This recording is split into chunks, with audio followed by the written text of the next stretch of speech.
Tengah cari tablet murah dan berbaloi untuk anak belajar sekitar RM1,000? Inilah tempatnya. Di sini kan kami kongsikan tablet yang anda boleh beli di Malaysia berharga bawah RM1,100 dan cukup berkuasa untuk digunakan.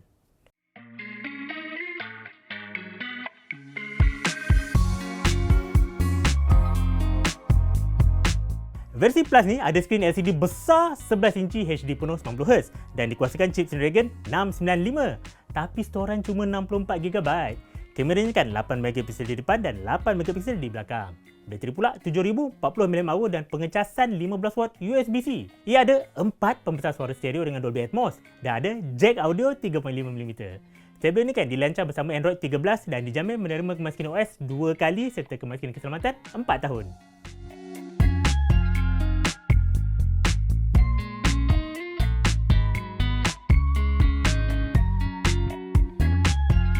Tablet Xiaomi kan dia baru tiba bulan lepas.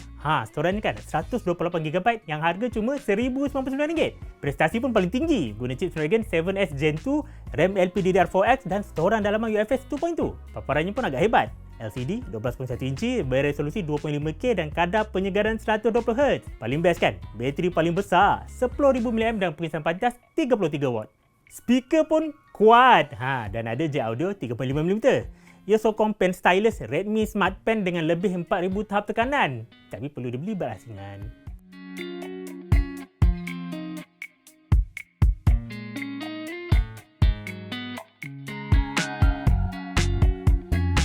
Kalau nak sarung berpapan kekunci kan, Honor PX9 ni pilihan paling baik sebab Honor bagi percuma.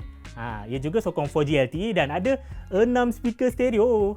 Skrinnya LCD 11.5 inci HD penuh 120Hz. Prestasi pula kelas pertengahan dengan chip Snapdragon 685 6nm, RAM 4GB dan storan 128GB. Bateri hanya 7250mAh dengan pengecasan pantas 22.5W.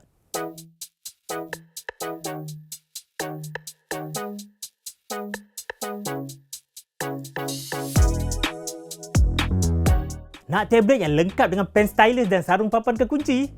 TCL Tab 11 Next Vision ni ada bagi sekali tau.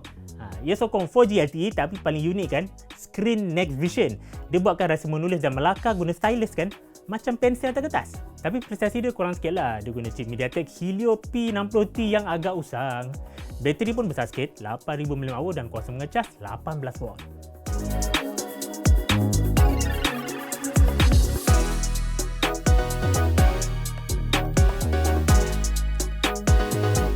Spek Huawei MatePad SE 11 ni agak biasa sebab skrin LCD dia 11 inci HD penuh. Lepas tu dia ada 4 speaker stereo. Bateri pun 7700mAh dengan pengecas 22.5W. Ia ada sokongan stylus M Pen Lite tapi dijual berasingan. Yang perlu diingatkan, perkhidmatan Google termasuk Google Play Store tak boleh digunakan di tablet ni.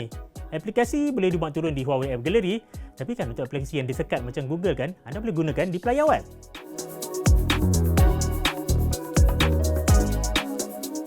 Banyak juga pilihan menarik untuk tablet murah bawah RM1,000. Sebenarnya kan tablet tak perlukan prestasi tinggi sebab penggunaannya tak perlu pun pantas macam telefon pintar.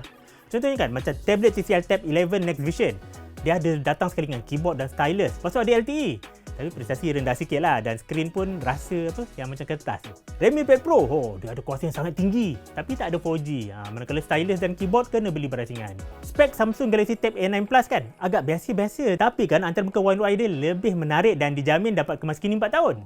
Kalau nak tablet ada papan kekunci dan LTE, Honor PX9 anda boleh pertimbangkan. Macam mana? Ada dah pilihan di hati? Atau masih ragu-ragu dan ada pertanyaan?